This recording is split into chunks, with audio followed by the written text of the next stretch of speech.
बदतमीजी बेहूदगी के साथ बेगैरती का मुजाहरा करते हुए एमएनए को इतने एमएनए के सामने किस तरीके से उठाया गया। इसके आप बादशाह हैं, जहां आपका कानून चलता है, जहां आपका हुक्म चलता है, जहां हम आपकी आज जो तकलीफ है एफआईआर की नहीं है, गिरफ्तारी की नहीं है, इस बात की भी शायद इतनी तकलीफ नहीं है कि मेरे शरीफ तरीन चेयरमैन को किस तरीके से आपकी इस पार्लियामेंट के दरवाजे पे इस्लामाबाद पुलिस ने गिरफ्तार किया।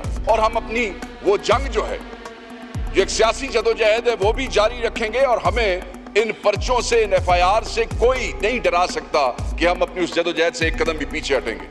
5 नहीं 500 एफआईआर भी कर लो, पाकिस्तान तहरीक इंसाफ पे ये जदोजहद जारी रहेगी जब तक इमरान खान साहब बाहर नहीं आ जाते। एफआईआर अगर देखें तो हमारे चेयरमैन के हाथ में पिस्टल पकड़ा दिया गया, चेयरमैन गौहर के हाथ में। एफआईआर भी होती रहेंगी, एफआईआर होती रही हैं सर, ऑपोजिशन पे एफआईआर होती हैं और हमेशा झूठी एफआईआर ही होती है।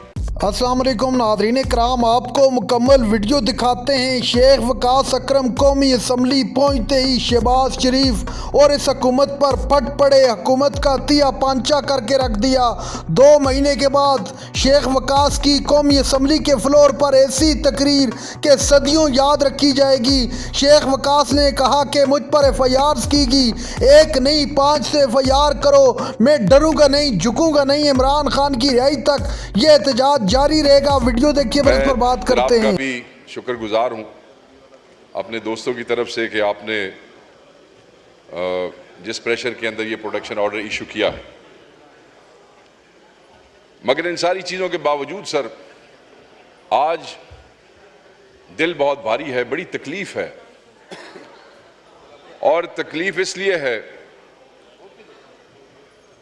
कि मैं कोई ऐसी बात नहीं करूंगा सर, जलसा हुआ, जलसे के बाद हम पे एफआईआर कर दी गई, ये रोना धोना मैं यहां पे नहीं करूंगा। जलसे होते रहेंगे, आगे भी होंगे, एफआईआर भी होती रहेंगी, एफआईआर होती रही हैं सर, ऑपोजिशन पे एफआईआर होती हैं और हमेशा झूठी एफआईआर ही होती हैं। मैंने कहा कि जलसे भी होते रहेंगे, एफआईआर भी होती रहेंगी सर। बदकिस्मती से ये इस मुल्क में रिवायत है कि ऑपोजिशन पे एफआईआर होनी है और वो झूठी ही होनी है, और मैं उसकी तफसील में नहीं जाता हूं। एक ऐसा जलसा जो एनओसी के बाद हुआ, उसमें आपने एफआईआर अगर देखें तो हमारे चेयरमैन के हाथ में पिस्टल पकड़ा दिया गया, चेयरमैन गौहर के हाथ में, और हमारे चीफ मिनिस्टर के हाथ में क्लैशनकोफ पकड़ा दी गई। और तो और हमारे एक सीनियर लॉयर हैं शुएब शाहीन साहब, वो हमारे दोस्त ने उस दिन अदालत में कहा कि बटेरा नहीं उठा सकते, उनके हाथ में 9mm का पिस्तौल उठा दिया और आतिशी असला और पता नहीं क्या और क्या चीजें, बड़ी मज़का खेज सी वो एफआईआर है। ये उस जलसे के हवाले से है सर, जो जलसा बहुत से चैनल्स ने लाइव भी दिखाया। ये वो जलसा है जिसकी footages live streaming social media पे, फेसबुक पे, ट्विटर्स पे होती रही। कौन किस वक्त आया, किस वक्त गया, किसने कितने मिनट तकरीर की, वो सबको पता है। उसके ऊपर यह 4-5 मजाहिया किस्म की एफआईआर दे दी गई है। So let's not get into that, इसलिए कि ये होता रहेगा, मैं इसमें नहीं जाता हूं। अदालतें मौजूद हैं सर, हमें उनसे इंसाफ की तवक्को है और वो हमें वक्तन फवक्तन इंसाफ देती भी है, इंसाफ मिलता भी है। और हम अपनी वो जंग जो है, जो एक सियासी जदोजहद है, वो भी जारी रखेंगे और हमें इन पर्चों से, इन एफआईआर से कोई नहीं डरा सकता कि हम अपनी उस जदोजहद से एक कदम भी पीछे हटेंगे। 5 नहीं 500 एफआईआर भी कर लो, पाकिस्तान तहरीक इंसाफ पे ये जदोजहद जारी रहेगी जब तक इमरान खान साहब बाहर नहीं आ जाते।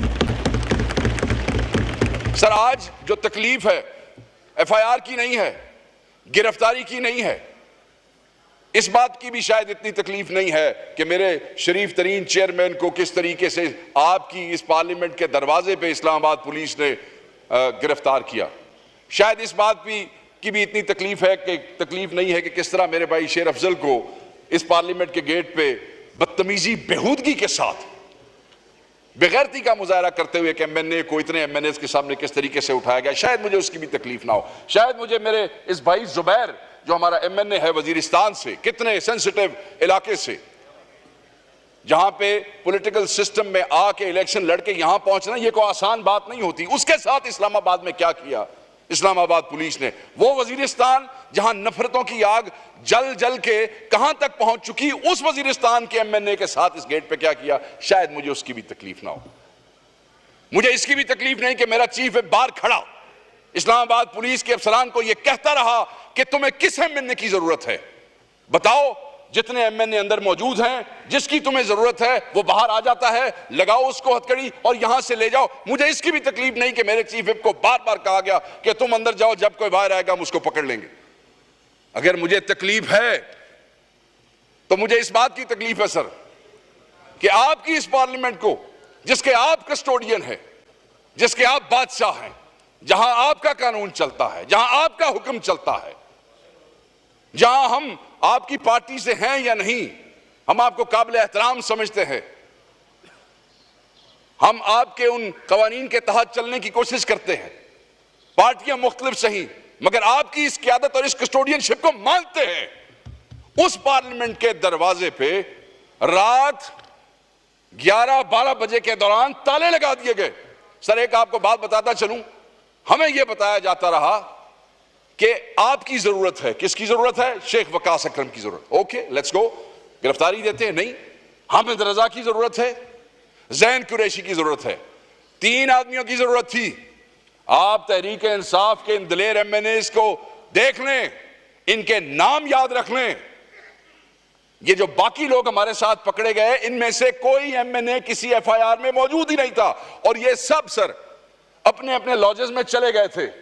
जब इन्हें पता लगा कि इनके 3 भाई जो हैं वो वहां पे मौजूद हैं, ये सब लॉजेस से वापस आए, ये उसी पुलिस से गुजर के गए थे, वापस आए।